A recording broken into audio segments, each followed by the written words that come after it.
y sigo poniendo esta sangre en tierra, este corazón que bate su parche, sol y tinieblas, para continuar caminando al sol por estos desiertos, para recalcar que estoy viva en medio de tantos muertos, para decidir, para continuar, para recalcar y considerar. Solo me hace falta que estés aquí con tus ojos claros. Ay, fogata de amor y guía, razón de vivir mi vida.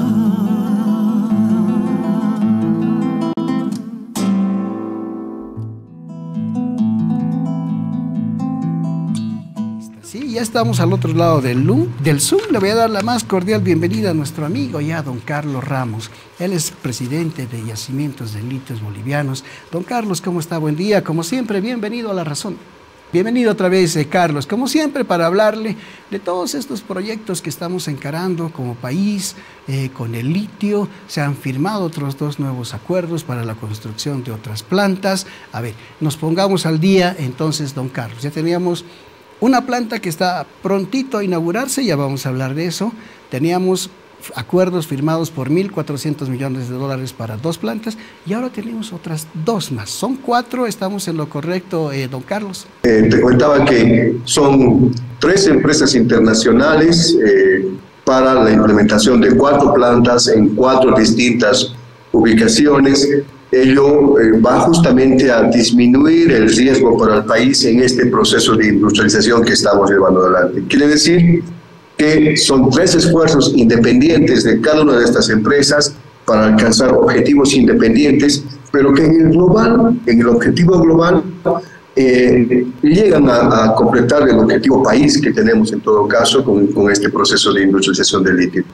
Don Carlos, ¿ya se sabe en qué zonas, en qué lugares o en qué salares van a estar ubicadas las 4 plantas? ¿O ya se tiene por lo menos proyectado? Sí, bueno, se ha estado realizando lógicamente los estudios respectivos geológicos para tener un primer marco de una macrolocalización, podríamos llamarle, y en función a esto ya definir la microlocalización de las plantas. En este caso, fundamentalmente estamos trabajando en 3 salares. Uyuni, que es conocido ya por todos, en Coipasa estamos iniciando este trabajo con el convenio con CBC. Se tiene una localización interesante que puede ser muy factible en todo caso poder hacer la implementación en esa locación. Y finalmente en Pastos Grandes, que es un salar que está al suroeste potosino, en el cual se tiene potencial de litio también, y que ahí únicamente la empresa interesada y la que ha presentado las mejores condiciones para ese salar es la empresa rusa Uranium One Group. Quiere decir entonces que ya están ubicadas las zonas. Seguramente se especificará después el lugar, don Carlos, y también se dará a conocer el potencial y todas las características que van a tener las plantas. Sí, en primera instancia, Yacimientos de Litio Bolivianos, la anterior gestión 2022, ha hecho perforaciones en estos salares, ha hecho exploración para determinar el potencial, se tiene ya estos números casi concluidos, entonces es una información que ya se tiene adelantada por parte de YLB. Las empresas irán a desarrollar ingenierías específicas para este salar en función de su composición, en función de la composición de cada uno de los salares, que son diferentes en todo caso. El salar de Uyuni es diferente al de Coipasa, al de Pastos Grandes en sí.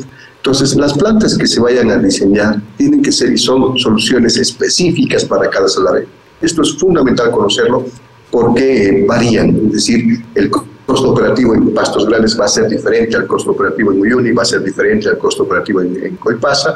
Bueno, y estos aspectos son de consideración, pero créeme que al final, el objetivo final es poder producir carbonato de litio para poder generar recursos frescos y divisas para nuestro país. Don Carlos, de todas formas, las 4 vienen con lo último en tecnología, que es esto de la extracción directa. Sí, cada una de ellas, bueno, son empresas chinas y una rusa en todo caso, pero cada una de ellas son independientes entre sí, no tienen relación entre las empresas como tal. Entonces, cada una de ellas plantea una tecnología EDL, sí, EDL, pero con diferentes características. Una se está planteando temas de electrodiálisis, otros están planteando dilución, otros con solventes, etc. Son diferentes tecnologías, pero todas de extracción directa de litio. Me decía que el riesgo va a disminuir. ¿Por qué no me explique un poquito más esto, don Carlos? Es fundamental, ¿por qué? Porque nosotros al hacer un convenio quizás con una sola empresa, que es como decir todo el riesgo en una sola empresa, podríamos quedar inclusive hasta, ¿cómo decirlo?, quizás atados a esa tecnología, a esa empresa que podría ponernos condiciones quizás que no son favorables para el Estado. Pero al distribuir esto entre 3 empresas hasta el momento, estamos nosotros en pleno control de decir, ok, señores, si ustedes no quieren estas condiciones, tenemos 2 empresas que están trabajando ya con ILB, que están dispuestos a asumir algunas condiciones que tienen que ser favorables para el Estado. Eso es lo fundamental. Y como te digo, son 3 esfuerzos independientes. No quiere decir que todo el esfuerzo lo va a hacer una sola empresa, sino que son 3 empresas que van a hacer esfuerzos independientes para la construcción de planta, para la producción de carbonato de litio, y los 3 esfuerzos las va a supervisar por encima, sin perder el control, lógicamente, Yacimientos de Litio Bolivianos. En ese aspecto, créeme que los tiempos, cada uno va a acelerar su paso, cada uno va a acelerar su tiempo de construcción y su tiempo de producción, y lógicamente optimizando todos estos costos operativos. Don Carlos, ahora si me permite, he leído por ahí un par de datos que me gustaría que me los confirme. La planta industrial ya que tenemos de carbonato de litio con tecnología más tradicional se inauguraría en agosto, dice, con una producción de 3.000 toneladas. ¿Es así? ¿Son correctos estos datos, don Carlos? Bueno, estamos nosotros en esta etapa conclusiva de la planta. Estamos haciendo el precomisionado y comisionado ya en este momento, el precom ya ha pasado. Estamos haciendo el comisionamiento de la planta y queremos nosotros poder alcanzar, en todo caso, a hacer la inauguración para las fiestas patrias, en todo caso, y es nuestro objetivo. Y queremos iniciar producción, queremos ya darle al país certeza de que estamos produciendo litio a nivel industrial. En ese aspecto, en estos primeros meses, hasta fin de año, lógicamente, va a ser un proceso de ajuste, va a ser un proceso de ajuste de todas las máquinas. Se llama una sintonización de plantas, lo que se denomina en temas técnicos, y es lo que queremos lograr en estos años ya con producción. Queremos producir hasta 3.000 toneladas, 2.300 toneladas aproximadamente con la planta industrial y 700 toneladas con la planta de piloto de carbonato de litio. Estaríamos sumando 3.000 toneladas. Es nuestro desafío para este segundo semestre de esta gestión. Don Carlos, una última pregunta. También he leído por ahí y nosotros lo hemos publicado, pero necesitaría que me explique un poquito más. Se ha hablado de una inversión de 10 millones de bolivianos para la exploración de otros 5 salares. ¿Esto es cierto? ¿Y cuáles son estos salares, don Carlos? Bueno, efectivamente, dentro de las actividades que son inherentes a yacimientos de litio bolivianos está la exploración de los nuevos salares para determinar el potencial de recursos. En este caso, para esta gestión se han proyectado 5 nuevos salares, o sea, va a ser adicional y perforaciones adicionales a Pastos Grandes. Está en Fexa, Chihuahua, están 2 salares un poco más al sur, Cachilaguna, que entiendo que estamos uno de ellos, pero son salares más pequeños en dimensiones que están un poco más al sur de Pastos Grandes, un poco más al oeste de Uyuni, que bueno, también tienen potencial de litio y de otros recursos. Entonces, se está haciendo el análisis, son aproximadamente 10 millones de bolivianos que tenemos proyectados, en todo caso, invertir para hacer la perforación y exploración en estos salares. Nuestro departamento de geología, nuestra gerencia de geología, está trabajando de manera ardua para ponerse al nivel y al ritmo de trabajo que se ha implementado en todo caso en nuestra gestión, porque necesitamos acelerar todos estos procesos, tenemos que dar resultados en el menor tiempo posible y lógicamente con la seriedad y con la responsabilidad que debe hacerse este tipo de trabajos. Vamos ahora sí, y les decía, vamos a tener una interesante entrevista. Tengo ya acá invitada en el set de Piedra, Papel y Tinta acá en La Razón, a la ministra de Trabajo, a doña Verónica Navia, a quien le voy a dar la más cordial bienvenida. ¿Cómo está, ministra? Buen día. Le vamos a comenzar hablando sobre la norma, sobre lo que es más noticioso. Ayer el presidente ha emitido esta norma que les permite a las mamás diferir los 45 días que tienen antes del parto, poder llevarlos a después del parto. Explíquenos, ministra, un poquito más de la norma. Claro que sí, mira. Después de más de 2 años de peregrinar en nuestra Asamblea Legislativa, junto con las compañeras del Bloque Nacional de Mujeres Trabajadoras del país, a la cabeza de la Federación de Mineros, de constructores, fabriles, mujeres trabajadoras, dirigentes. Al fin el presidente tuvo la oportunidad de promulgar ayer esta nueva ley, que no es otra cosa que la modificación de una ley vigente, ¿no? Este derecho de los 90 días, que se llama 90 días de subsidio de maternidad, es un derecho otorgado a las madres gestantes que además cumplen un rol importantísimo en la producción nacional, en el trabajo. De esos 90 días son fraccionados en 45 días prenatal, 45 días postnatal. Este derecho es otorgado a las mujeres desde el año ya 1975 a través de un decreto ley, elevado a rango de ley en el año 2010, pero que haciendo un análisis nosotros desde el Ministerio prácticamente hace más de 2 años, no se cumple, no se permite ejercer el derecho completo de los 90 días, no se permitía. Entonces vimos por necesario hacer, ya que el Estado, cuando es un gobierno del pueblo, como Estado tiene que ser garantista de los derechos, principalmente de las trabajadoras y los trabajadores del país, porque son la fuerza productiva de cualquier programa de gobierno. Entonces, ¿qué tenemos que hacer? Nos reunimos con las compañeras trabajadoras y decimos, ¿por qué no recuperamos parte de esos 45 días del prenatal y los trasladamos al postnatal? Los trasladamos para que puedan ejercer el derecho completo, lo más completo posible. Entonces nos sentamos en mesas técnicas con la Central Boliviana, con las compañeras del Bloque Nacional, con las cajas gestoras de salud, que son las cajas, con el Ministerio de Salud, y armamos este proyecto de ley. Que lo único que hace es diferir parte de los días del prenatal al postnatal.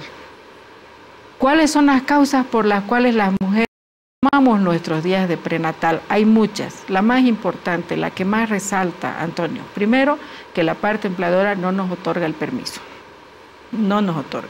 Segundo, que las madres en estado de gestación decidimos no tomar los 45 días por temor a perder el trabajo, sí, a que cuando retornemos ya esté otra persona en nuestro lugar, etcétera. Tercero, porque nos sentimos bien físicamente. Todas sabemos que el embarazo no es enfermedad, solamente es una condición. Pero nos sentimos bien, entonces no tomamos los 45 días. Pero podemos tomar los últimos 15, precisamente antes de la fecha programada, etcétera. Una cuarta causa, se adelanta el parto. Hay complicaciones, se adelanta. Yo he conocido ayer una compañera que tuvo su hijito de 6 meses de embarazo. Por lo tanto, estaba lejos de llegar a los 45 días prenatales. Por lo tanto, esos días que se pierden, ya sean parcial o total, definitivamente los pierden. Y un derecho es irrenunciable. Un derecho que se considera laboral es irrenunciable. Más que todo cuando viene en una norma social de salud. Es irrenunciable. Entonces, ¿qué tenemos que hacer como Estado? Garantizar el ejercicio. Para aquellas mujeres que no puedan, que no quieran, que no se les permita, o que la salud todavía les permita seguir trabajando, parte de esos 45 días, ahora, desde ayer, con la promulgación de la ley, podrán ser diferidos a los 45 días postnatales, o sea, sumados a los 45 días. 2 preguntitas, ministra. Uno, ¿esto rige también para el sector privado? ¿Rige también para aquellas mamás que son, por ejemplo, consultoras, que están en calidad de consultores en alguna empresa? Rige también para aquellas que tienen trabajos eventuales, digamos, firman un contrato por 6 meses o por 1 año y de repente están embarazadas, en fin, ¿es para todos? Es para todas que registren una relación laboral con un empleador. Todas se benefician porque todas las madres, las trabajadoras tenemos derecho a la seguridad en alguna gestora de salud pública, ¿no? De seguridad social. Entonces, todas las que tenemos cubierto esto, de acuerdo a nuestro contrato, tenemos este derecho del subsidio de maternidad, ¿no? Hay contratos de consultoría en línea que no contemplan, ¿no? Hay contratos que sí.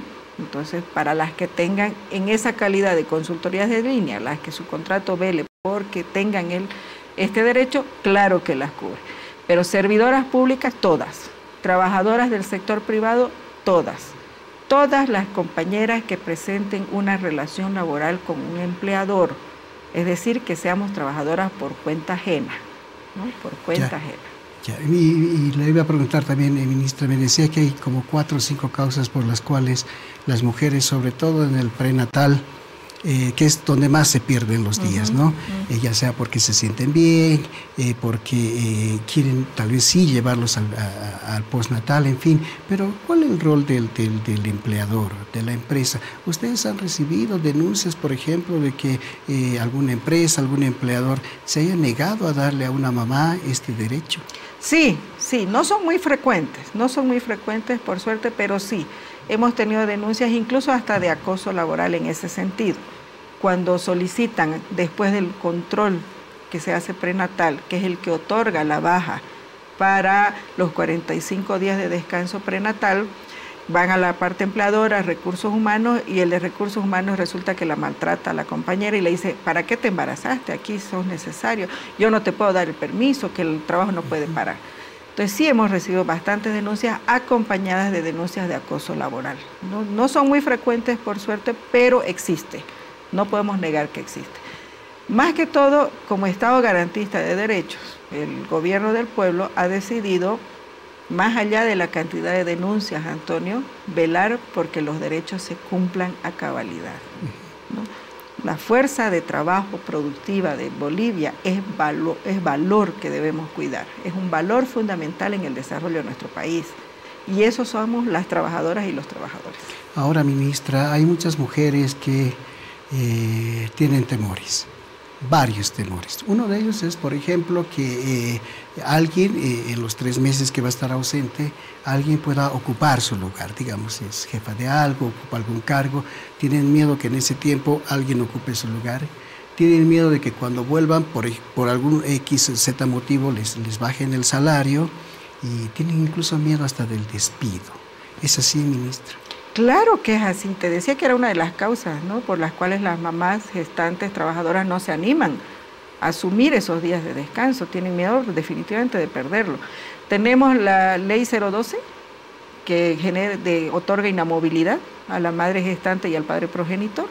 Inamovilidad laboral durante todo el periodo de gestante y 1 año incluso después, hasta que el bebé recién nacido, la bebé, tenga 1 año de edad. Y tenemos esta ley ahora, ¿no?, que otorga los días de descanso para cuidar la salud de la madre y del nuevo bebé que van a nacer. Entonces, hay protecciones. Y nosotros, en nuestra gestión, hemos sacado la ley 1468 ante todo tipo de despidos injustificados, Antonio. O sea, nuestra labor fundamental como Ministerio de Trabajo, a pedido de nuestro presidente Lucho Arce, es primero, que se respete la norma.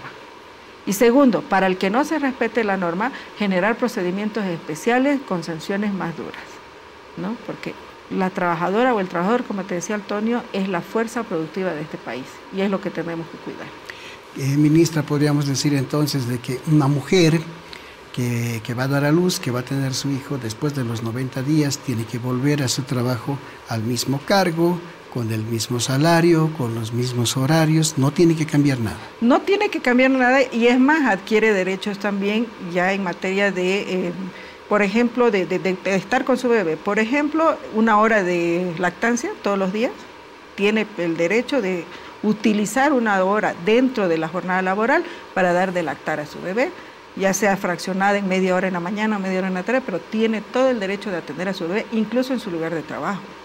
¿No? Tiene derecho al acceso a un lugar donde se pueda dejar bajo el cuidado profesional a su bebé. Tantos derechos que hemos ido otorgando en nuestro gobierno nacional, que lo que estamos haciendo ahora, bueno, y haciendo un paréntesis aquí, Antonio, muy importante, con 11 meses de gobierno de Yanine Áñez, con neoliberalismo campeante, nos hemos dado cuenta que no eran suficientes las leyes. Teníamos ahora que generar mecanismos que garanticen el ejercicio de esos derechos y es lo que estamos haciendo. la ley 1468 contra despidos injustificados, que lo único que hace es crear procedimiento especial para la reincorporación, generando incluso sanciones más fuertes al empleador que despide de manera injustificada. No están prohibidos los despidos, Antonio, que se entienda eso. Lo que está prohibido es despedir al margen de los derechos de los trabajadores, incluso para ser despedidos, que están en la Ley General del Trabajo, artículo 16. Ahí están las causales por las cuales pueden ser despedidos. Otra causal no vale. Que a una mujer se la despidió por estar embarazada, no hemos recibido ninguna denuncia formal, no se ha podido comprobar, pero es evidente que se las despide por estar embarazada, fruto de un acoso laboral que las obliga a renunciar. Estamos combatiendo eso, Antonio, con esta nueva norma. No existe. Existen procedimientos especiales para otorgar más bien licencias especiales a madres embarazadas. En el sector magisterio, por ejemplo, el Estado tiene la obligación de poner suplencias para que las mamás puedan acceder a su permiso especial, ¿no? A esa baja especial por maternidad, ¿no? Entonces el Estado está obligado a generar suplencias, pero vuelve la mamá y vuelve a su mismo lugar de trabajo, con el mismo nivel salarial, la misma jornada laboral, incluso con el derecho de utilizar tiempo de esa jornada para lactancia. Tenemos que cuidar a nuestras trabajadoras y a nuestros trabajadores, no son compañeros y son la fuerza productiva. Y las nuevas generaciones son exactamente lo mismo, Antonio. Volvemos, amigos, y vamos a seguir con el piedra, papel y tinta de este martes 11 de julio. Voy a dar ya la cordial bienvenida, vamos a hablar con él sobre lo que está pasando en Santa Cruz, todas estas polémicas políticas que tenemos en el país, también en el partido de gobierno, en fin, de todo eso vamos a hablar y vamos a analizar con don Raimi Ferreira, a quien ya le doy la más cordial bienvenida a La Razón. Don Raimi, ¿cómo está? Antonio le saluda, bienvenido a La Razón.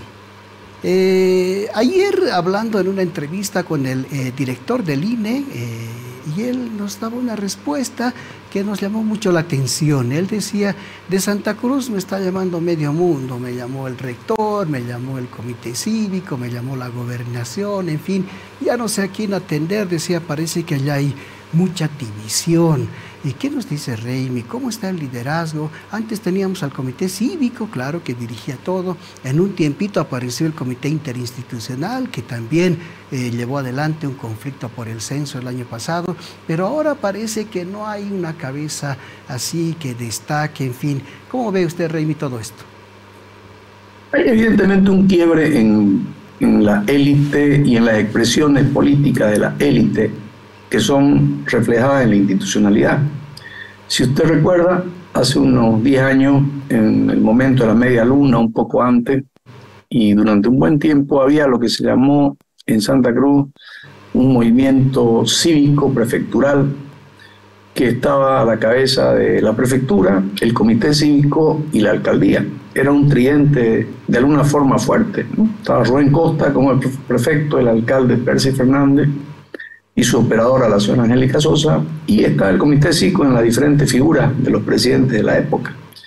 Y era evidentemente una fuerza, no digo monolítica, pero muy unida, muy homogénea, que hablaba más que por el comité cívico a través de la prefectura y luego la gobernación. Fue eso radicalizado en 2019, y ya no fue la gobernación, sino fue el comité cívico a la cabeza de Camacho quienes asumen esa férrea unidad muy fuerte, la más intensa de todo el periodo de oposición al gobierno de ese momento. Pero luego del fracaso, porque yo creo que ha sido un fracaso del paro de los 36 días, había un quiebre evidente.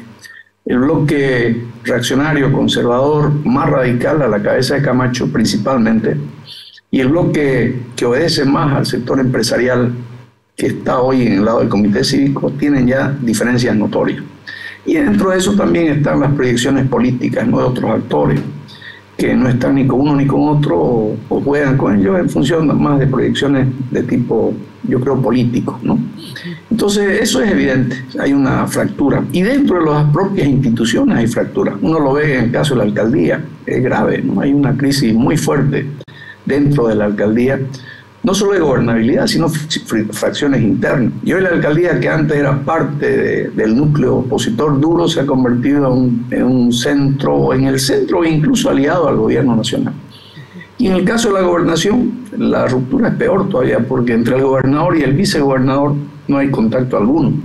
Y ahí se ha roto la propia institucionalidad, porque de hecho, a mi criterio, en una decisión ilegal, no permiten asumir al gobernador y no al vicegobernador, y no lo envían en sustitución al gobernador a representar a la gobernación, como el Consejo Nacional de Autonomía, por ejemplo. Entonces es evidente, hay una crisis, hay una división, y creo que esto se va a ir acentuando a medida que se acerquen las elecciones. Por lo que hay al final son intereses políticos, no son regionales. Ellos disfrazan el discurso con el tema regional, pero en el fondo hay intereses muy concretos de tipo político, de las diferentes facciones que componen la élite, que es fuerte en Santa Cruz y que creo que es una élite muy poderosa dentro del empresariado a nivel nacional. Ahora, Raimi, hay otro fenómeno que está pasando en Santa Cruz. Hemos tenido problemas en la gobernación, una asambleísta golpeada, hay también autoridades que se resisten a obedecer convocatorias, instrucciones que llegan desde el gobierno central, llamados a pugilatos, a peleas, en fin. ¿Cree usted, don Raimi, que también allá hay una, o ha corrido un poco esa ola de, alguna vez se habló de la desobediencia civil, por ejemplo? ¿Puede estar pasando algo así también en Santa Cruz? Yo creo que hay algo peor que eso. En fin, la desobediencia civil, cuando ha sido asumida desde la élite unida, tenía una consigna que se repetía. Por ejemplo, en 2019, uno notó una acción homogénea que arrastró incluso a sectores populares en Santa Cruz a las consignas del comité en ese momento. Hoy no hay eso, ¿no? Cada uno tiene estrategias diferentes, no sé, pero lo que sí ha cundido es la cultura del irrespeto a las normas. Desde el momento en que se justifica la agresión en contra de los derechos fundamentales, desde el momento en que se hizo de la vista gorda a los asesinatos del 2019, 39 bolivianos masacrados, y se lo oleó y se sacramentó como bien hecho, desde el momento en que se convivió con un régimen como el de Murillo y todo lo que significó ese régimen, desde un momento en que se vio como normal que se incendien edificios públicos sin sanción y al que se lo persigue se habla de persecución política, o el momento en que se cree que es hasta justificado patear en el suelo a una ciudadana a título de diferencias políticas. Bueno, hemos generalizado una cultura de desobediencia de la norma, ya no solamente contra el gobierno, sino contra el orden mismo de la propia institucionalidad y de la propia institucionalidad cruceña. Es lo que los sociólogos llaman anomia. No hay una anomia social aguda, que no es solamente contra los convencionalismos sociales, sino contra las normas. El pasarse el rojo, el desobedecer las señales de tránsito, el faltar respeto a los policías, el olvidarse de las combinatorias de las leyes, la agresión verbal y permanente, es decir, cosas de todos los días, ¿no? Vivimos una ciudad irrespetuosa de las normas, donde el derecho de los individuos, de los ciudadanos, son vulnerados permanentemente. De hecho, en las culturas, en los periodos de excepción de los famosos bloqueos o paros, en las que en la rotonda 4 personas con su palo y su garrote imponían su voluntad y capricho, no dejando pasar ni siquiera las ambulancias, han generado una cultura salvaje, que ha desaparecido el paro, el bloqueo, pero ha quedado secuelas. Secuelas que evidentemente son preocupantes y que más que a una consigna política bien trabajada, se ha hecho cultural. Nos parece que es cultural, primero, de que el Estado es anticruceño, lo han hecho cultural, lo han generalizado como una verdad. Han hecho cultural que hay ciudadanos de aquí y de allá, aunque todos sean bolivianos, eso no está en el ideario de mucha gente. Y está el ideario de que cualquier violencia y cualquier derecho pisoteado a nombre de intereses supuestamente regionales es válido y legítimo. Pero además, transversalmente a eso, se da por hecho de que cualquier objetivo individual está por arriba del bien común. Por eso me paso en rojo porque me da la gana. Por eso manejo y veo porque me da la gana. Por eso no paro si un policía me detiene porque me da la gana. Por eso pateo al que me da la gana porque me da la gana. Por último, esa es la lógica que está imperando, degradando la institucionalidad y lo que es peor, la práctica política. Hoy ya la política es a boxeo. He visto un par de personajes por ahí ofreciéndose golpes a puñetes, realmente un nivel tan bajo como ese no hayamos visto en mucho tiempo. Y es consecuencia. Si hemos tenido líderes cívicos que decían que había que hacer como hacía Pablo Escobar, anotar la lista de los traidores, ¿no? Y lo toman como referente a Pablo Escobar, uno de los narcotraficantes más grandes del mundo, referente discursivo. Ese es el nivel de degradación política al que hemos llegado. Raimi, ahora vamos a regresar un poquito en el tiempo, 2019. Ayer el gobernador de Santa Cruz, detenido acá en Chonchocoro, ha publicado una carta en la que da algunos datos sobre cómo ve él ese episodio histórico del país. Ratifica que hubo fraude, que no fue golpe y algunos otros detalles más. ¿Qué opinión le merece esto, Raimi? Bueno, es una visión muy parcializada, ¿no? El tema, yo creo que es la base de la polarización política. Aquellos que entienden que lo del 2019 fue fraude y que por lo tanto legitima las acciones violentas y la ruptura del orden constitucional, y otros que dicen que fue un golpe por la ruptura del orden constitucional. Esa es la base de la polarización. Personalmente tengo mi lectura. Creo que hubo una ruptura constitucional desde el momento en que los que tienen que llamar, los que tienen que sostener, los que tienen que, si quieren ustedes, garantizar la estabilidad del gobierno constitucionalmente elegido, son las Fuerzas Armadas. De ese momento, cuando ya las Fuerzas Armadas llaman públicamente a la renuncia, esa no es una decisión no constitucional, es una decisión no constitucional. Las Fuerzas Armadas no deliberan ni intervienen en política, obedecen, son disciplinadas y habían roto el mando al momento ya de decirle al presidente, como todos sabemos, de que no se podía salir a nada y no iban a salir. Lo dijeron así y después ya pidieron públicamente la renuncia. Del momento en que también la policía en su mando medio, luego su base y finalmente su mando superior actúa en consecuencia. Eso es obviamente la ruptura del orden constitucional, que se ratifica cuando se quiere convocar una asamblea a los asambleístas y a patadas, a puñetes y a golpes no se lo deja participar a la bancada mayoritaria. Ahí están las imágenes muy claras. Cuando se agrega a Adriana Salvatierra, que había renunciado al Senado, pero no a la condición de senadora, igual todos los diputados fueron sacados en pellones, están grabadas, eso es indiscutible, innegable. No pudo sesionar. Por lo tanto, el hecho de que entre 30 de 130 diputados y entre 10 o 15 de 36 senadores elijan sin quórum siquiera a una sucesora, evidentemente es inconstitucional.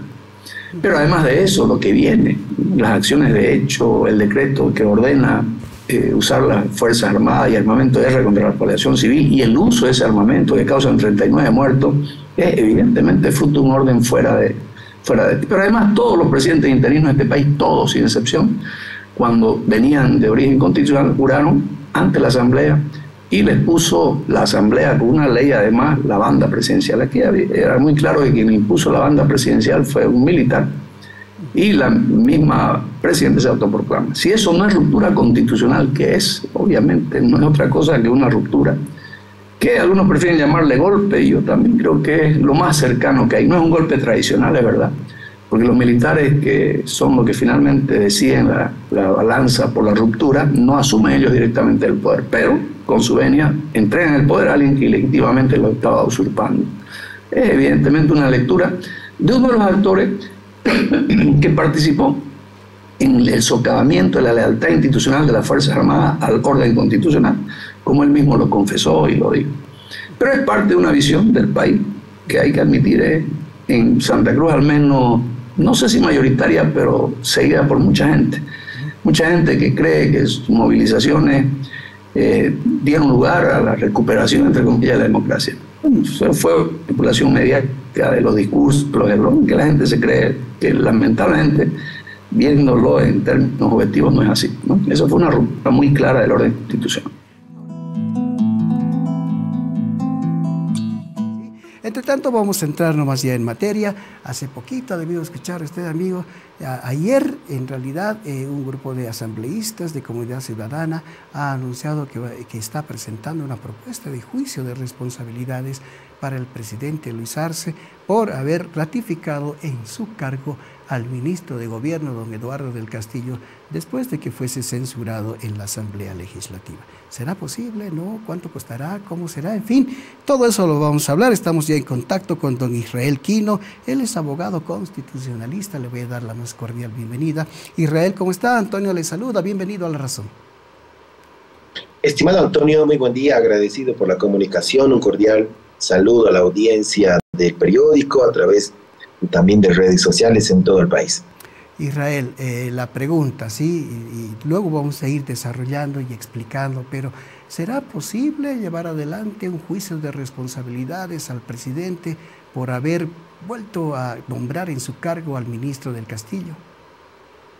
No existe ninguna posibilidad jurídica que motive un juicio de responsabilidades en contra del presidente Luis Arce Catacora en razón de la reposición del ministro de gobierno censurado y luego destituido. La ley 044 establece causales y tipos de delitos justamente para que un gobernante en el grado de presidente pues sea procesado en la vía de juicio de privilegio. La ley 044 dispone aquello, y que por esas causas pueda motivársele un juicio de responsabilidades. Eso en el fondo del análisis jurídico. En lo político, si es que de pronto podría motivarse aquello, hay más de 20 juicios de responsabilidades en archivo, en lista de espera, empolvados en la Comisión Mixta de Constitución. Entonces tampoco hay posibilidades de factibilidad al respecto. Israel, en lo estrictamente jurídico, ¿cómo podríamos explicar cuáles son los argumentos que sustentan de que es difícil llevar adelante un juicio al presidente Luis Arce? Sí, existen cuando menos todo un decálogo, 10 elementos de fundamentación constitucional que han resguardado las acciones del presidente Luis Arce Catacora, justamente efecto de una censura y la posterior reposición. Primero que cuando cualquier ciudadano, ni siquiera un par de legisladores de una fuerza política, genera una proposición acusatoria, esto es como una denuncia, ¿no? Pero se llama proposición acusatoria contra el presidente, lo hace en instancias de la Fiscalía General del Estado, y es la Fiscalía General la que debe analizar, motivar y en su defecto proponer, motivar la proposición acusatoria hacia sede legislativa, porque es el legislativo el que aprueba y la justicia la que juzga, el Tribunal Supremo de Justicia. Bueno, sobre lo primero, no existe un delito, ¿no? Una causa específica respecto a que el presidente Luis Arce, al momento de reponer al ministro, haya transgredido la Constitución. Segundo, que hace un ejercicio legítimo de la Constitución en el numeral 22 de la atribución 172 presidencial, cuando justamente le vuelve a tomar juramento en el cargo. Un tercer elemento importante, la censura que deriva, dice, la interpelación que deriva en censura, dice la Constitución, debe justamente definirse una destitución al respecto. Lo que hace el presidente Luis Arce en el decreto presidencial 4974 es destituir al ministro de gobierno censurado por el legislativo. Hasta ahí se tienen elementos de constitucionalidad claros, no se ha variado en absoluto estas previsiones. Un cuarto elemento. Israel, entonces, si me permites, te quiero preguntar, entonces el presidente no ha cometido ningún delito al volver a poner en su cargo al ministro del Castillo. Aquí hay una precisión importante, estimado Antonio. La Constitución, por como está, ¿no? Justamente en las atribuciones del legislativo 158 y siguientes, dice, ante la interpelación, censura, destitución. Y es innecesario, ¿no? A partir de ahí, repensar una norma que desarrolle los efectos de la censura. Por eso, en la legislatura 2019-2020 sancionan una ley incoherente, innecesaria, porque intentan regular de este legislativo acciones del régimen de la señora Áñez, cuando la Constitución es expresamente clara. Censura, destitución. No había por qué regular el efecto, pero cometen un error al sancionar la ley 1350 intentando regular efectos de la censura. Bueno, esta misma ley va al Tribunal Constitucional, que el Tribunal Constitucional resuelve la sentencia 20 de este año y dice, bueno, esta ley, la 1350, en parte es inconstitucional y deja un vacío, dice, adecúen este contenido legislativo en el legislativo para regular esos efectos, innecesario porque la Constitución es clara. Entonces, como no hay incumplimiento ni de la Constitución, ni de la ley, ni el efecto vinculante que tiene la sentencia constitucional 20/2023, entonces no existe ningún elemento jurídico que justamente pueda generarle alguna responsabilidad al presidente al haberlo repuesto en el cargo al ministro de Gobierno. Ahora esto va casado, Israel, con el volver a ponerlo en su cargo, es decir, ¿qué argumentos jurídicos justifican que pueda volver a ponerlo en su cargo? Sí, existen por lo menos 3 disposiciones constitucionales al respecto, por lo que le motivan al presidente a designar. Primero, que independientemente de la decisión del legislativo, el ejecutivo también es independiente, dice el 12 de la Constitución, entonces asume una decisión. Segundo, respecto, por ejemplo, el rigor de la administración pública, ¿no? Que debe dirigirse la administración pública mediante ministros de Estado. 165 de la Constitución y 172 de la Constitución sobre la atribución particular específica del presidente de ver a quién designa como ministro. Solamente la Constitución le exige el requisito de la plurinacionalidad y equidad de género. Nada más, después él puede elegir cualquier persona, incluidas entre esta cualquier persona un ministro destituido. Pero además el artículo 13 del Decreto Supremo de Organización del órgano ejecutivo,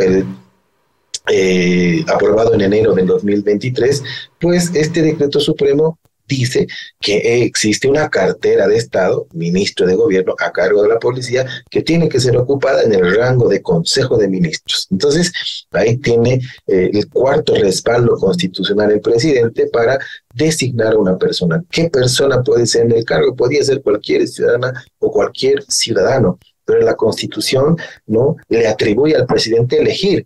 Puede elegir a alguien que no ha tenido ninguna participación política o un político destituido, un político censurado, como es actualmente hoy el ministro de Gobierno. Entonces, a partir de allí, se genera así un debate coyuntural, justamente bajo elementos constitucionales, pero sin ningún tipo de asidero, porque la ley promovida, innecesaria, ha generado ese vacío jurídico hoy existente, ¿no? Era innecesaria hacer una ley para todo. La Constitución no puede definir pues absolutamente todos los comportamientos, las conductas o los actos administrativos. La Constitución es una disposición macro, ¿no? Y a partir de allí se generan desarrollos legislativos. Cuando la propia Constitución dice serán regulados por ley, ahí se aplica ese principio de desarrollo legislativo, pero no dice que luego de la censura la Asamblea desarrollará una ley, ¿no?, para ver los efectos de la censura. En absoluto, es una disposición, y al haber generado este gran vacío provocado por la legislatura 2019-2020, hoy se encuentran con ese vacío jurídico. Vamos a hablar, ya tengo en línea a don Marcelo Pedrazas, él es diputado de Comunidad Ciudadana. Vamos a hablar un poco de lo que pasa, como dirían en el fútbol, en la interna de Comunidad Ciudadana, ¿sí? Mucho se habla hacia afuera, oposición, el MAS, en fin, pero Comunidad Ciudadana también tiene cosas muy interesantes que están pasando en su interior, y todo eso lo vamos a desglosar ahora con el diputado Marcelo Pedrazas. Marcelo, ¿cómo está? Buen día. Antonio le saluda. Bienvenido a La Razón. Decía Marcelo que con usted queremos hablar ahora de Comunidad Ciudadana, de ver lo que está pasando en la interna. Por supuesto, como toda agrupación política, deben haber varias ideas, deben haber varios proyectos, en fin, pero ¿cómo se maneja todo esto al interior? Me gustaría primero saber. ¿Hay reuniones periódicas? ¿Hay reuniones con el líder? En fin, cuéntenos todo eso para empezar, Marcelo. Bueno, yo creo que primero lo que usted define es lo más importante, ¿no? Comunidad Ciudadana es una alianza, y en esa alianza hay una pluralidad de sujetos, una pluralidad de visiones. En realidad, la construcción de la alianza para las elecciones 2019 y 2020 incorporaba una diversidad de actores políticos. Eso es un poco complejo ya cuando asumimos las diputaciones y las senadurías, tomando en cuenta que había varias vertientes dentro de Comunidad Ciudadana. Hay agrupaciones políticas como el FRI, está Chuquisaca Somos Todos, también está primero la gente de Tarija, y obviamente la estructura de Carlos Mesa, que es Comunidad. En ese marco hay discusiones internas, hay planteamientos Y claro, en esas discusiones también hay visiones y nosotros planteamos un tema días pasados que ha generado un poco de controversia, pero en realidad es una crítica que no se hace solamente a comunidad ciudadana, sino más bien a la oposición en su conjunto cuando hablamos de políticos que tienen una mentalidad adultocéntrica.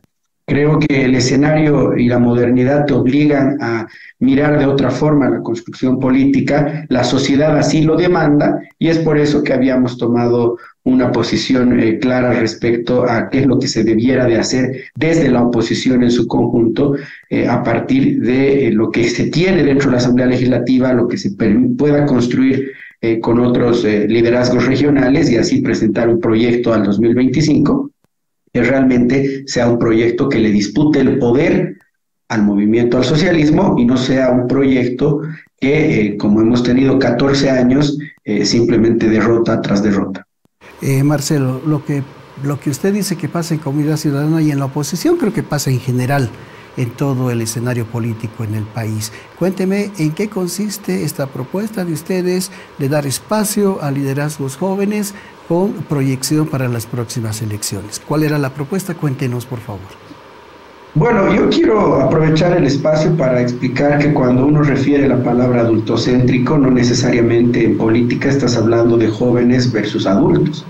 Yo creo que el adultocentrismo en política, y lo que comprendo y trato de plasmarlo en las ideas que puedo expresar, es que el adultocentrismo es de políticos, independientemente de la edad, que tienen una visión patriarcal, una visión que no acepta la crítica, una visión de la política desde su concepción y como ellos la comprenden, sin que esto merezca un debate, sin que esto merezca una transformación conforme a la modernidad.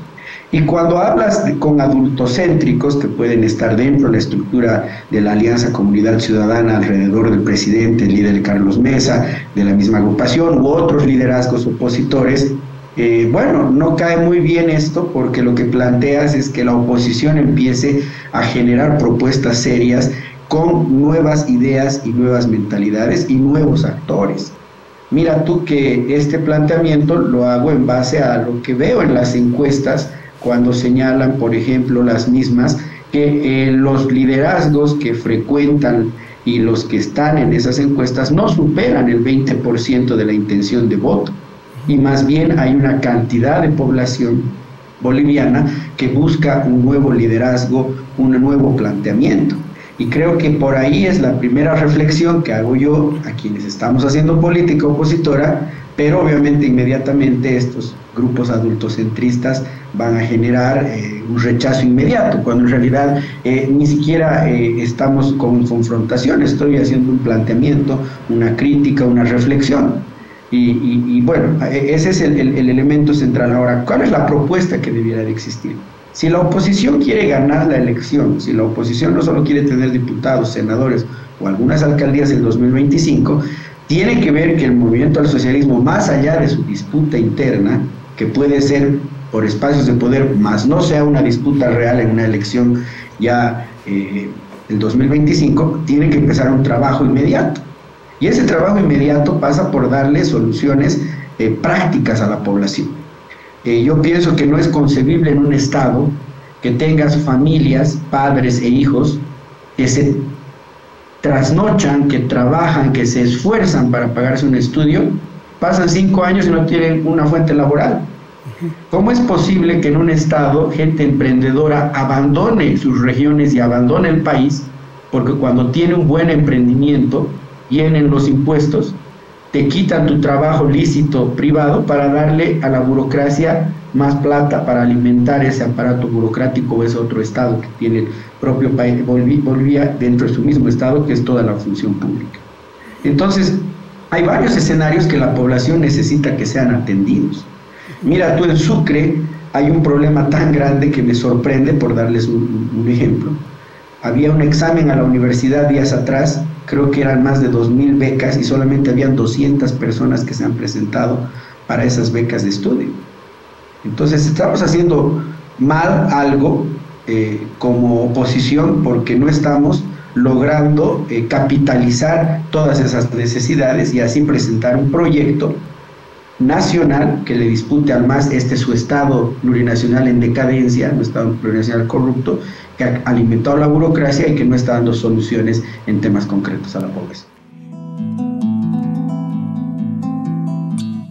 Tengo ya en estudios, sí, y voy a saludarlos, voy a dar la más cordial bienvenida. Está con nosotros en estudio Helen Ross, ella es la embajadora de Francia en Bolivia, y también está Alexia Levesque, que es la directora de la Agencia Francesa de Desarrollo, ¿sí? Y les doy otra vez la cordial bienvenida. Embajadora, ¿cómo está? Qué gusto tenerla acá. ¿Qué me dice de la vista? ¿Hace cuánto tiempo que está en La Paz? Buenos días, Antonio. Muchas gracias por esta invitación en La Razón y en Papel Tinta. Y me falta uno, pero estoy aquí hace 2 años prácticamente, y es para nosotros realmente un placer estar con ustedes, porque mañana va a ser nuestra fiesta nacional, el 14 de julio, y me parecía una buena ocasión con su invitación a hablar de Francia, hablar de nuestras relaciones bilaterales, hablar del mundo quizás también. Claro que sí. Alexia, bienvenida también. Tal vez con Alexia podríamos recordar un poquito por qué el 14 de julio, la Revolución Francesa, la toma de la Bastilla, en fin. Cuéntanos un poquito de todo eso, Alexia. Es que me parece que es un día nacional muy importante para Francia, ¿no? Que celebramos cada año. La idea realmente es de poder unir un poco los esfuerzos de todos los franceses, ¿no? Alrededor justamente del proyecto nacional, ¿no? Que celebramos, y realmente en eso estamos hablando de los valores de la Revolución Francesa, ¿no? Y también de estos temas de valores que tenemos como igualdad, libertad y fraternidad, ¿no? Y realmente me parece que son cada vez más importantes, ¿no? ¿Qué me dice, embajadora? El 14 de julio es el aniversario de la toma de la Bastilla. Es también un momento, el aniversario de un evento histórico francés, pero me parece también que marcó el mundo en el mismo tiempo, porque en Francia estaba el inicio de una nueva era, de un momento cuando empezaron con la Primera República. Ahora estamos en la Quinta República, la Quinta Constitución francesa, pero lo es que permanente es el ADN de la nación francesa. La nación francesa es una indivisible. Tenemos un lema muy fuerte que es liberté, égalité, fraternité, y en un mundo en crisis hoy día enfrentamos todos nuevos retos en este siglo. Debemos ir adelante afirmando estos principios republicanos. Claro que sí, embajadora. Le voy a preguntar ahora, ¿cómo están las relaciones con Bolivia, las relaciones Francia-Bolivia? La relación que tenemos entre Francia y Bolivia es, en primer lugar, una muy buena relación. Tenemos un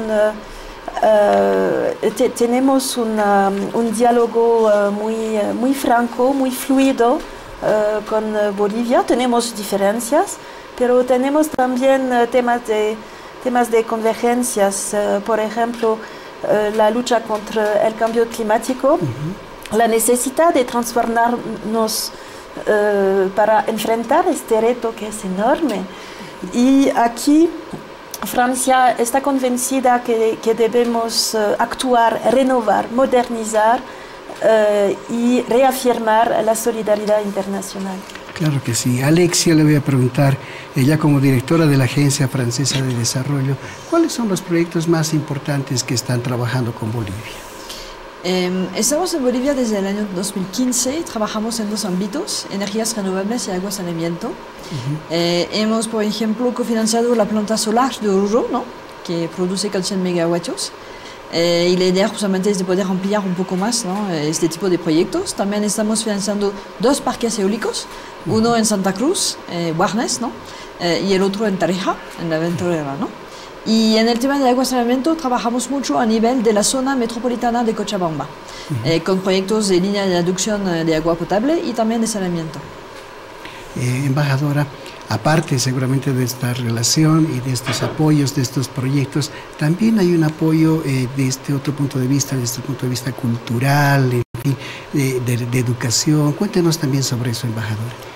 Lo es que es necesario cuando hay una buena relación, es que hay proyectos, es muy importante. Y este año también la Agencia Francesa de Desarrollo otorgó un crédito presupuestarial a Bolivia para acompañar la transición ecológica, pero es también nuestro trabajo como parte todos del equipo Francia. Lo que llamo el equipo Francia es no solamente la embajada, pero todos los operadores franceses que están aquí, como la Agencia Francesa de Desarrollo, que representa a Alexia Levesque aquí.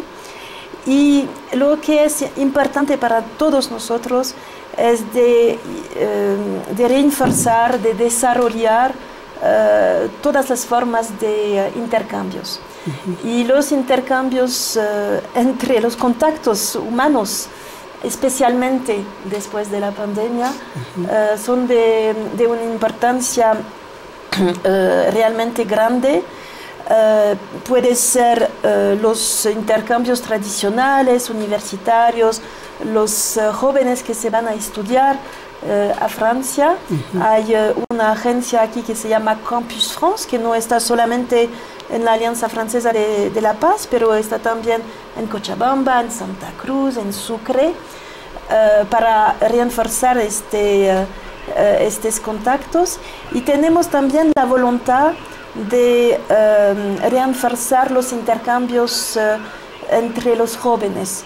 Entonces, desde mayo de este año, acogemos en la embajada un representante de la agencia francesa que se llama France Volontaire, para apoyar todas las formas de intercambios entre los jóvenes franceses que quieren estar voluntario en una asociación aquí en Bolivia, pero también los jóvenes bolivianos que quieren ir a Francia para trabajar también en una asociación, en una ONG francesa en Francia. Es muy importante de dar la palabra, de dar el lugar a los jóvenes. Alexia, ¿cómo más trabaja la agencia? Cuéntanos también, tal vez en ciencia, en tecnología, ¿cómo más apoyan a Bolivia? Sí, de hecho, como agencia de desarrollo, ¿no? Tenemos un rol también de reflexión, ¿no? Para apoyar justamente a las trayectorias de desarrollo de los países. Y, por ejemplo, recién hemos participado al cumbre, ¿no? Para el financiamiento para el desarrollo a nivel internacional, ¿no? Eso fue en París, ¿no? Hace algunas semanas. Y, por ejemplo, hemos justamente hablado mucho de cómo podríamos, como AFD, pero más bien como países en el mundo desarrollado, ¿no? Poder apoyar mejor justamente a estos países que tienen vulnerabilidades que sean, bueno, de manera a nivel del desarrollo económico, pero también a nivel del cambio climático, ¿no? Y entonces hemos visto que justamente en este momento que estamos viviendo todos, ¿no? En el mundo, que es un momento un poco de vulnerabilidad, de fragilidad, ¿no? A nivel macroeconómico, que se necesitaría justamente poder innovar, ¿no? Y, por ejemplo, pensar en nuevas herramientas financieras, pensar en mecanismos de garantías, y entonces eso se tiene también que poder movilizar al sector privado como tal, ¿no? Porque justamente los desafíos son enormes, ¿no? Cuando estamos hablando de adaptación al cambio climático, cuando estamos hablando de desarrollo sostenible, pero también de preservación de la biodiversidad, pero también de inseguridad que ahora conocemos en el mundo, ¿no? Realmente se necesita trabajar para innovar un poco y mejorar incluso los mecanismos de deuda que tenemos, ¿no? Hemos invitado ya y está junto a mí el presidente de la Federación de Empresarios Privados de La Paz, don Rolando Kempf. Bienvenido, Rolando. Un placer para nosotros estar en La Razón, realmente un privilegio, porque La Razón brinda cultura, brinda economía, brinda todos los temas que son de gran desarrollo en el quehacer del ciudadano boliviano. Rolando, estamos en plena feria, es hasta el domingo. Sí. ¿Cómo nos ha ido hasta ahora? ¿Qué balance podemos hacer?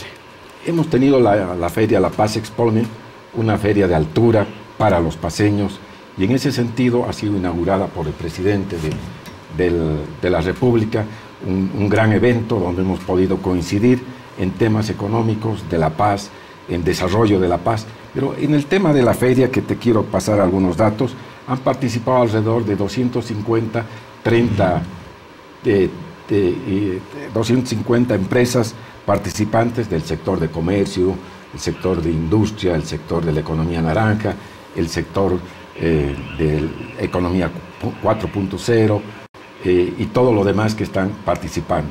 Esta es una feria que vamos a tener aproximadamente unos 70.000 visitantes, y la rueda de negocios nos está brindando por lo menos unos 35 o 40 millones de intención de negocios. Y en cuanto a la actividad precisa de la feria, estimamos unos 12 millones de dólares en el ámbito de reactivación. Pero ¿qué significa esta feria? Esta feria significa que está el acuerdo público-privado en un diálogo para desarrollar Bolivia. Hemos coincidido en cifras con el señor presidente de que el camino al norte de la paz, el camino a la Amazonía, es realmente importante para el desarrollo. Y pedimos al gobierno, pedimos a la asamblea correspondiente poder desarrollar el tema de caminos.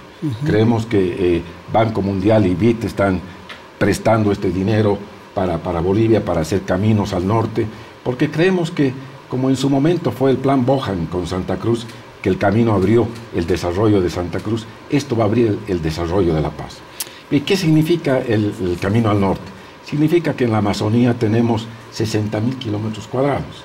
Esto es muy importante. ¿Qué podemos generar en el norte de la paz? Ganadería, piscicultura, energía eléctrica y todos los temas correspondientes, ¿eh?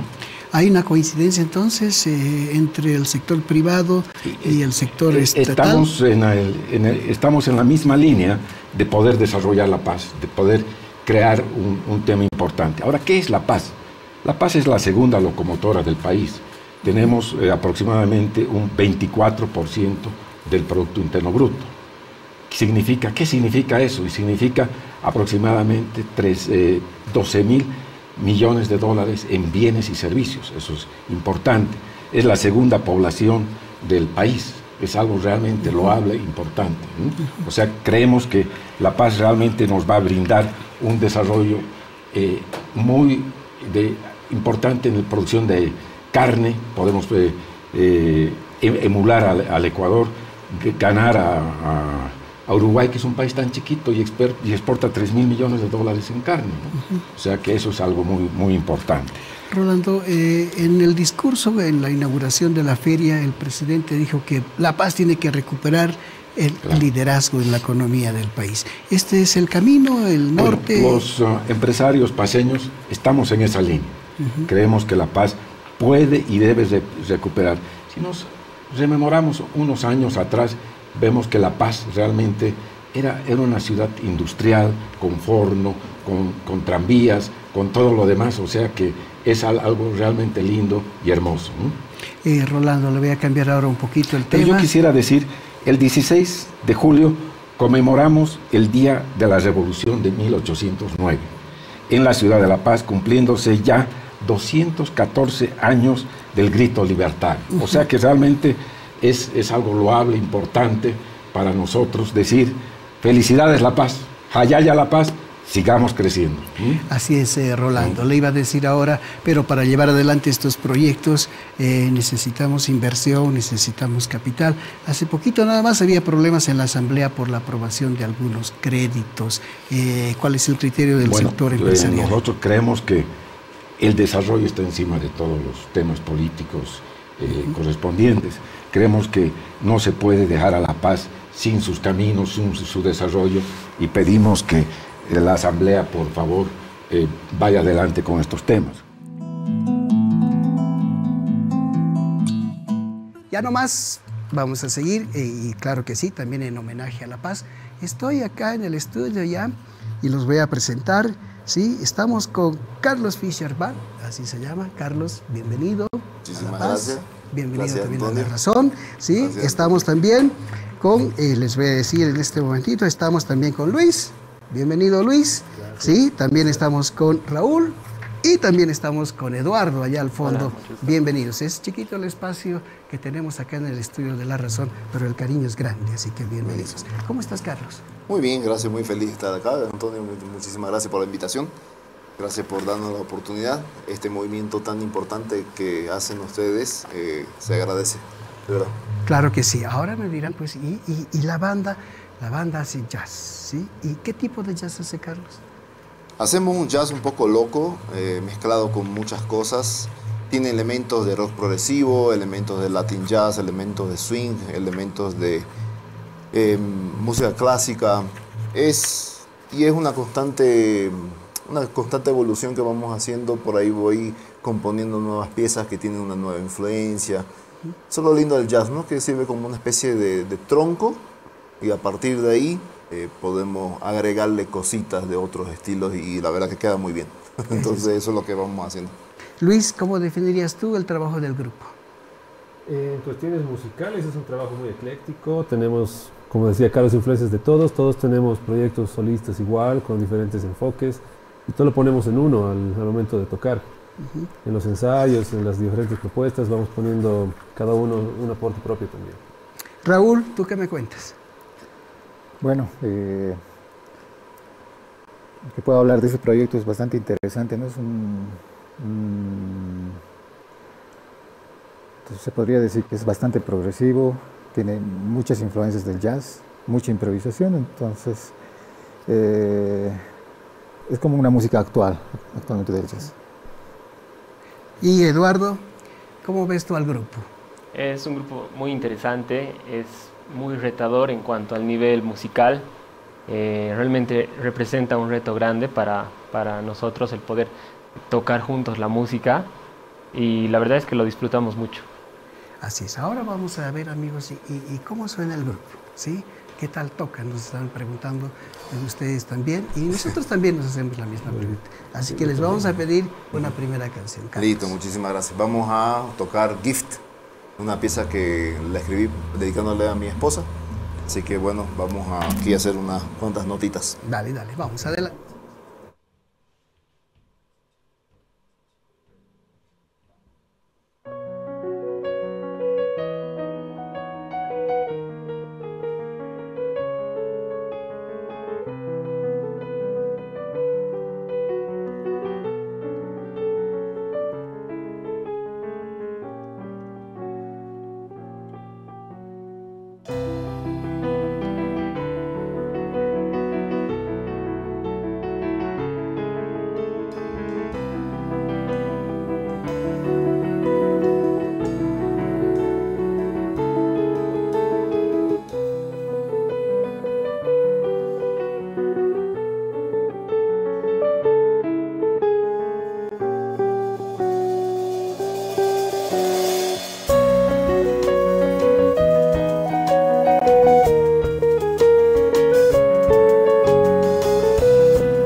ahora ya tengo en Zoom, sí, al otro lado del Zoom, estoy con Giselle Velarde, ella es escritora y música también. Con ella vamos a hablar sobre la presentación del libro Era Artificial, Predicciones para Ultrahumanos, Robots y otros entes inteligentes. ¿Sí? El título ya es bastante sugestivo. Giselle, ¿cómo está? Bienvenida a La Razón, a Piedra, Papel y Tinta. Buen día, Antonio le saluda. A ver, primero quisiera que nos cuente qué contenido tiene el libro. Ya le digo, el título es bastante sugestivo. Cuéntenos primero sobre el libro, Giselle. A ver, yo soy investigadora también de inteligencia artificial y creo que estamos a la entrada de un cambio muy trascendental en la historia de la humanidad, porque la inteligencia artificial va a cambiar nuestra forma de vivir y va a cambiar los trabajos. Estamos teniendo... Así. Ahora sí la escucho, siga. Perdón, es que estoy hablando desde el aeropuerto, así que la conexión no sé si está muy buena. Está buena. Pero sí, lo que esperamos en los próximos días y en los próximos años es un crecimiento económico muy importante, así que esos cambios se van a dar no solo a través de la inteligencia artificial, pero hay otras tecnologías y hay otras herramientas que nos van a cambiar la forma de vivir de una forma muy importante. Así que más o menos eso es el libro, explica de qué se trata la inteligencia artificial y cómo, por ejemplo, los emprendedores, los líderes, incluso los estudiantes pueden aprovechar de esa tecnología para avanzar en, por ejemplo, cualquier campo. Es muy importante y creo que tenemos que tomarle bastante atención y tratar de promover esta tecnología para que podamos promover el crecimiento económico. Giselle, una pregunta que nos hemos hecho todos desde que hemos escuchado hablar de esto de la inteligencia artificial es si, por ejemplo, algún rato los robots van a suplir a los presentadores de televisión, a los periodistas, tal vez a los músicos, en fin. ¿Cómo podríamos explicar todo esto, Giselle? Es muy probable que vamos a utilizar muchos bots o robots para todas las tareas y creo que esto nos va a ayudar porque nos va a liberar de algún trabajo que podamos, por ejemplo, dedicarnos a otra tarea que nos puede gustar más o menos. Yo creo que el humano nunca va a ser reemplazado. Para crear estos robots siempre vamos a necesitar de ingenieros, de investigadores y también de los mismos, por ejemplo, periodistas. Si va a existir un robot periodista, el periodista va a dar la entrada o lo más importante para que este robot aprenda juntamente con el investigador.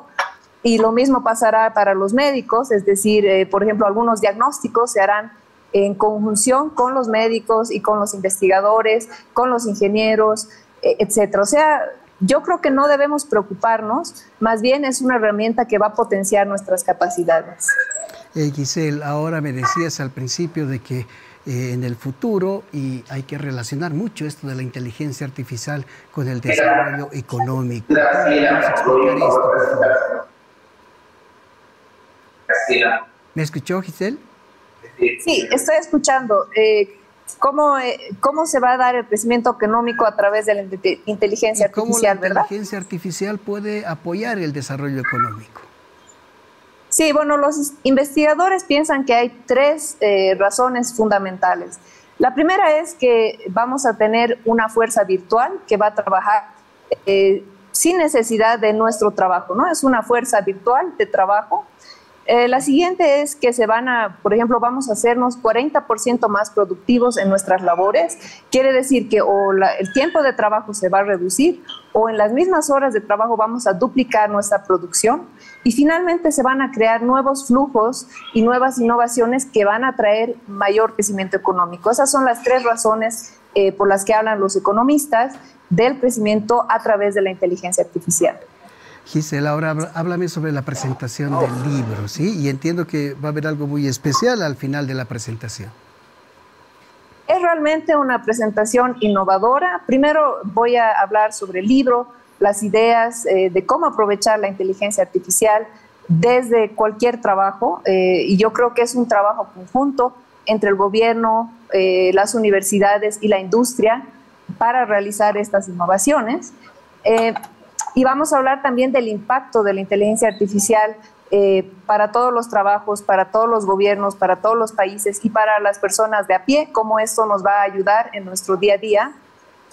Y finalmente, una muestra sencilla de la creatividad humana y computacional será a través de la presentación de la música que he compuesto y será orquestada por ejemplo, una orquestadora muy famosa aquí en Bolivia, en la Chiquitanía, que es Raquel Maldonado, pero también hay un grupo de Francia y Canadá que están trabajando con inteligencia artificial para orquestar mi música, es decir, que la orquestación ha aprendido de otros compositores y le va a dar color a la composición que yo he dado gracias a la inteligencia artificial. O sea que, y también tenemos la orquestación de una muchacha de Asia, o sea que es un trabajo colaborativo, 3 continentes, se está haciendo en Bolivia y es una primer mundial que no se está haciendo en cualquier parte del mundo, lo estamos haciendo desde Bolivia para el mundo. ¿Cuándo va a ser esta presentación, Giselle? Esta presentación es el 19 de julio, las puertas se abren 19:30 en el Teatro Nuna, en la 21 de Calacoto, y están ustedes cordialmente invitados. Realmente va a ser un evento totalmente innovador, así que yo los espero, vengan a ver la presentación del libro y este concierto que es realmente innovador a nivel mundial.